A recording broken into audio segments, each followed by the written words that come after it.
يا حامل القرآن قد خصك الرحمن بالفضل والتيجان. آپ کے دل میں قرآن ہے، آپ کے ہاتھ میں قرآن ہے. آپ قرآن کو اپنا پیشوا بنائیں، امام بنائیں، اسے دیکھ دیکھ کر، اسے پوچھ پوچھ کر چلیں. یہ قرآن آپ کا ہاتھ پکڑ کے جنت میں لے گا. اور جس نے اس قرآن سے اعراض کیا، اس سے منہ موڑا، اسے پیچھے ڈال دیا، اس کی زندگی بھی تنگی کی زندگی ہوگی. اللہ رب العزت نے فرمایا من اعرض عن ذکری، جو میرے ذکر سے منہ موڑتا ہے، فإن له معیشۃ ضنکا، اس کے لیے تنگی کی زندگی ہے. دنیا میں بھی تنگی کی زندگی، قبر میں بھی تنگی کی زندگی، اور آخرت میں اللہ رب العزت اسے اندھا کر دے گا کہ تم نے ایک آنکھوں سے قرآن نہیں سنا، جانا ہی نہیں کہ قرآن کیا کہتا ہے. اللہ رب العزت اسے آگے قیامت والے دن اندھا اٹھائے گا. اور لما حشرتنی اعمی، کہے گا یا اللہ تو نے مجھے اندھا کیوں اٹھایا، میں تو دنیا میں سجا کر. اللہ رب العزت فرمائیں کہ اتت آیاتنا، ہماری آیتیں تیرے پاس آئیں فنسیتھا، تو نے انہیں چھوڑ دیا، ان پہ توجہ ہی نہیں. فَكَذَلِكَ الْيَوْمَ تُنسَىٰ، آج تو چھوڑ دیا گیا ہے، آج تجھے کوئی نہیں پوچھے گا، تیری کوئی خبر نہیں ہوگی. اس لیے میرے بھائیوں، قرآن مجید سے تعلق جوڑیے، قرآن مجید سے رشتہ قائم کیجیے. محبت کا رشتہ، تعظیم کا رشتہ اور تعلق کا رشتہ، قرآن سے ہدایت کا رشتہ. ہدایت لیجیے قرآن مجید سے، امام بنائیے قرآن مجید کو اپنا، رہبر اور پیشوا بنائیے اپنی زندگی کا قرآن مجید. اور جب مسلمانوں کا امام قرآن تھا اور مسلمانوں کے گھروں میں قرآن پڑھا جاتا تھا، لوگ گزرتے تھے ہر گھر سے قرآن پڑھنے کی آواز آتی.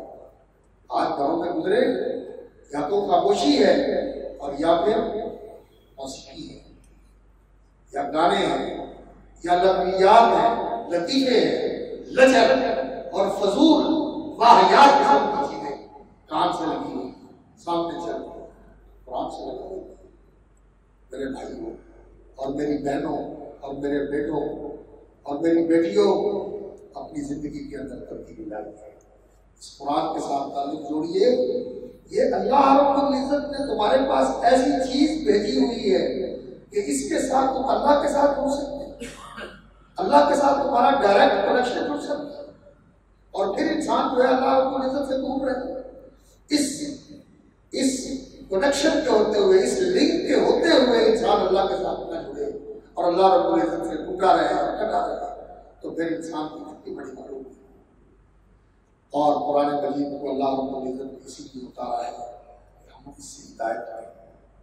اور قرآن مجید زندہ رہنے والا ہے. یقین جانیے جب بھی قرآن مجید کی تلاوت کی جاتی ہے، جو ہمارے حالات ہوتے ہیں، جو ہماری مشکلات اور ہمارے مسائل ہوتے ہیں، جہاں سے بھی قرآن مجید پڑھا جائے، قرآن رہنمائی کرتا ہے کہ اس مشکل کا حل یہ ہے، اس پریشانی کا مداوع یہ ہے، اس راستے میں تمہارے لیے رہنمائی یہ ہے کہ یہ راستہ اختیار کرو. لیکن ہمارے نصیب کہ ہم اس رہنمائی سے رہنمائی لے کر کامیابی کی طرف نہیں جاتے اور بھٹکتے پھرتے ہیں اور کہتے ہیں کہ ہمارے پاس راستہ نہیں ہے، ہم تنزل کی طرف جا رہے ہیں، اسے چھوڑ کے تنزل کی طرف جا رہے ہیں. اگر اسے رہنما اور رہبر بنا لیتے تو قرآن ہماری رفعت کی طرف لے جاتا. ان اللہ یرفع بہذا الکتاب اقواما، اللہ تعالیٰ اس کتاب کے لیے لوگوں کو بلند کر دیتا ہے. ویضع بہ آخرین، اور دوسروں کو اللہ رب العزت جس کو چھوڑتے ہیں انہیں ذلیل کر دیتا ہے. تو قرآن مجید میں اللہ رب العزت نے ہماری ہدایت کے لیے بہت ہی واضح طور پر اللہ رب العزت کے ارشادات اور تعلیمات عطا فرمائی. اس کی ترتیب جو اس وقت ہمارے سامنے ہے، یہ وہ نزولی ترتیب نہیں ہے جس پہ قرآن نازل کیا گیا. نازل ہونے کی ترتیب اور تھی. سورہ اقرا کی آیات پہلے نازل ہوئی، پھر سورۃ المدثر کی آیات نازل ہوئی، پھر سورۃ القلم کی آیات نازل ہوئی، سورۃ المزمل نازل ہوئی، لیکن پہلی نازل ہونے والی مکمل سورت جو ہے وہ سورۃ الفاتحہ ہے۔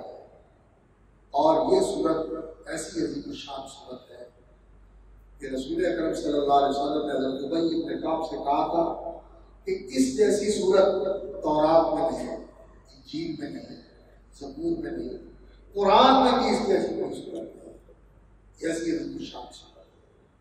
اور یہ سورت اس قرآن کا افتتاحیہ ہے، فاتحۃ الکتاب یہ قرآن کا افتتاحیہ ہے، دیباچہ ہے، یہ قرآن کی اوپننگ سورت ہے، اس سے قرآن کا ابتدا اور آغاز ہوتا ہے۔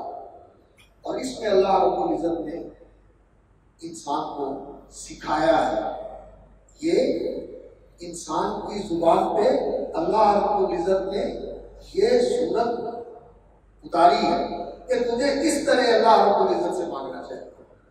اور قرآن پڑھنے سے پہلے سب سے پہلے کام یہ ہے فَإِذَا قَرَأْتَ الْقُرْآنَ فَاسْتَعِذْ بِاللَّهِ مِنَ الشَّيْطَانِ الرَّجِيمِ، کہ انسان اللہ کی پناہ میں آ جائے شیطان سے، کہ شیطان انسان کو قرآن کی طرف آنے نہیں دیتا، اور اگر قرآن کی طرف آتا ہے تو اسے ایسی چیزوں میں الجھا دیتا ہے کہ وہ قرآن کے پیغام تک نہیں پہنچتا، لفظوں تک قابو رکھتا ہے، معانی تک نہیں پہنچنے دیتا، معانی تک جاتا ہے تو ایسی چیزیں انسان کے ذہن کے اندر ڈالتا ہے کہ انسان ان معانی سے پوری طرح اثر نہیں لیتا، قرآن مجید سے انسان متاثر نہیں ہوتا، اس کے دل پہ قرآن مجید کو پہنچنے نہیں دیتا۔ تو اس لیے اللہ سے شیطان کی پناہ مانگنی چاہیے۔ فَإِذَا قَرَأْتَ الْقُرْآنَ فَاسْتَعِذْ بِاللَّهِ مِنَ الشَّيْطَانِ الرَّجِيمِ، اس کے لیے دعا پڑھتے ہیں اعوذ باللہ من الشیطان الرجیم، یہ بھی کفایت کرتا ہے۔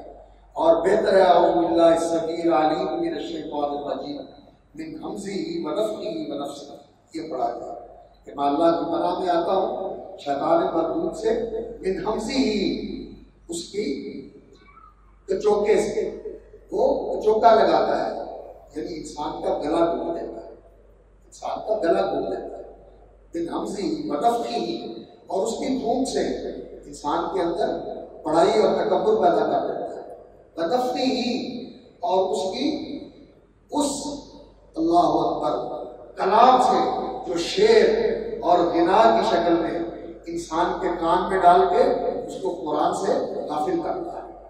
میں ان ساری چیزوں سے اللہ کی پناہ میں آ کے اللہ رب العزت کا کلام پڑھتا ہوں۔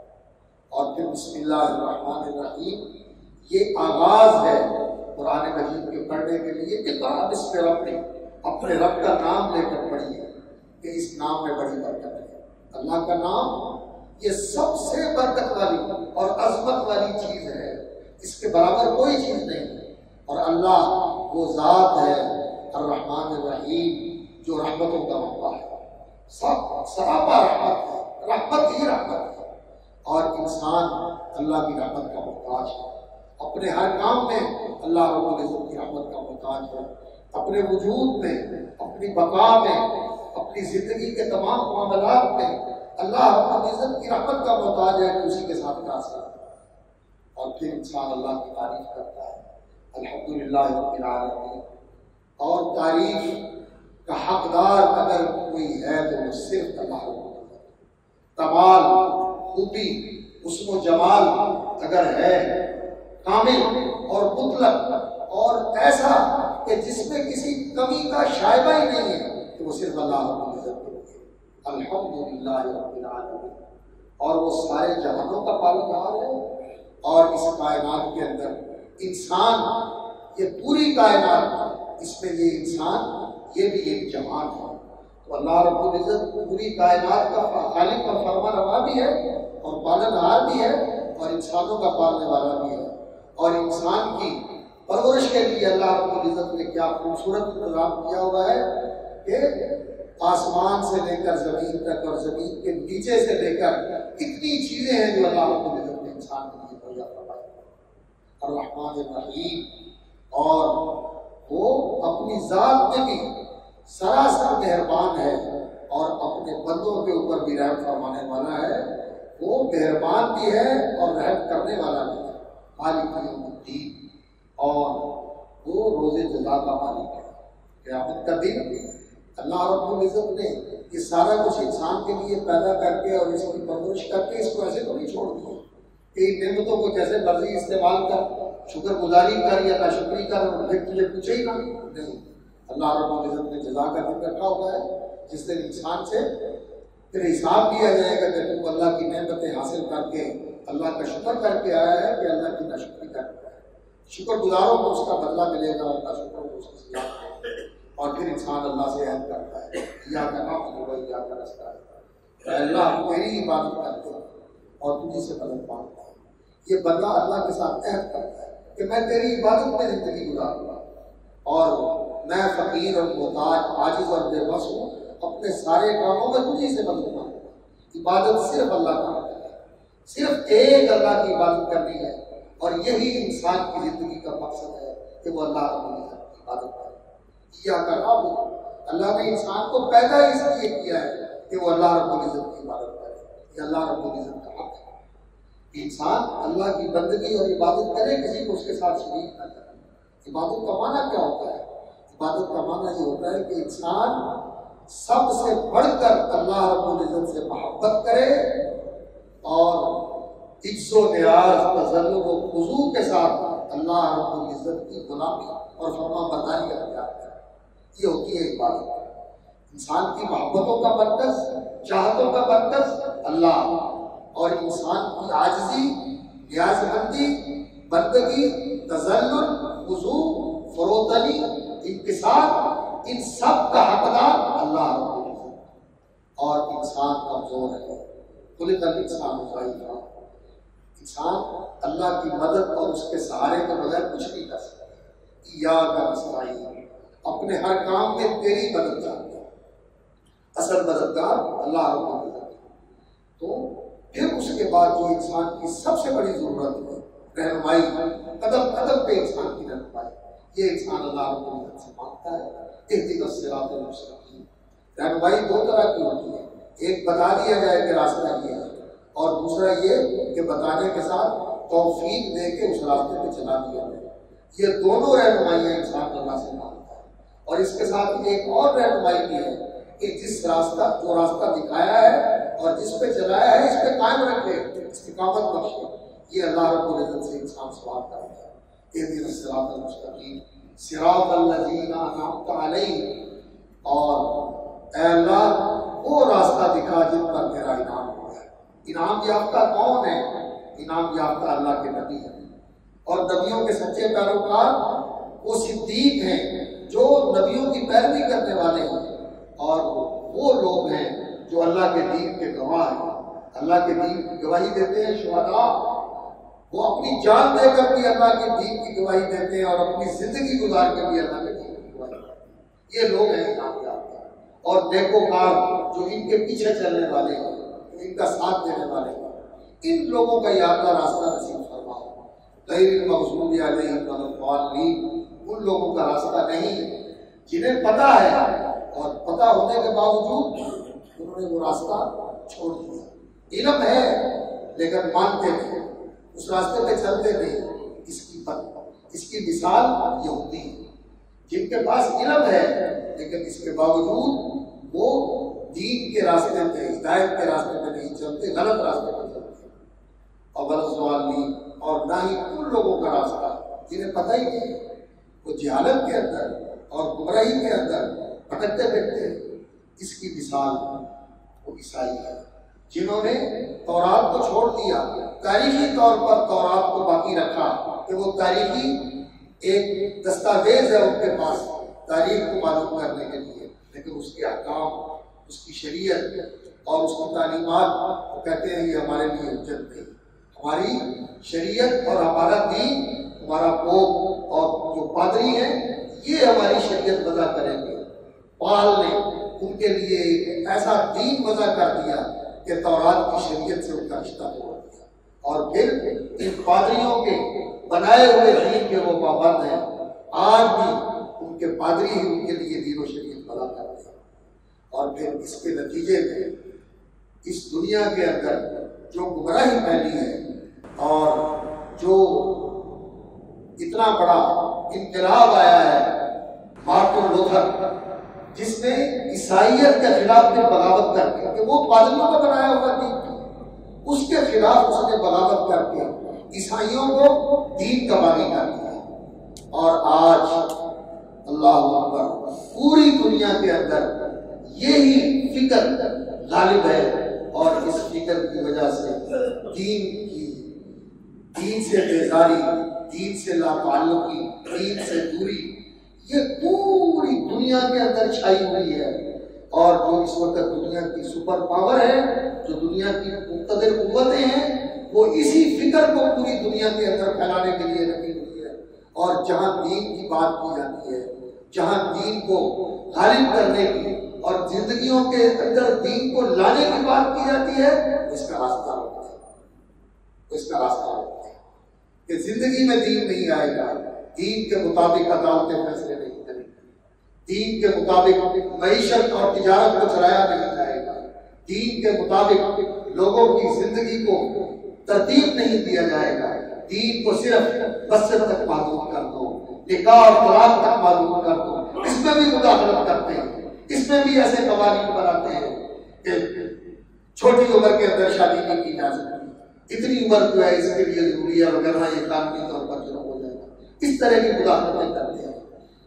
تو یہ بہت ہی غلط چیز جو ہے دنیا کے اندر پیدا ہو گئی، اور کس وجہ سے؟ اس عیسائیت کی وجہ سے۔ اللہ اکبر۔ تو اللہ رب العزت نے یہ ہمیں ہدایت دی ہے کہ ان کے راستے سے بچا کے رکھ، اور انعام یافتہ لوگوں کے راستے پہ چلا۔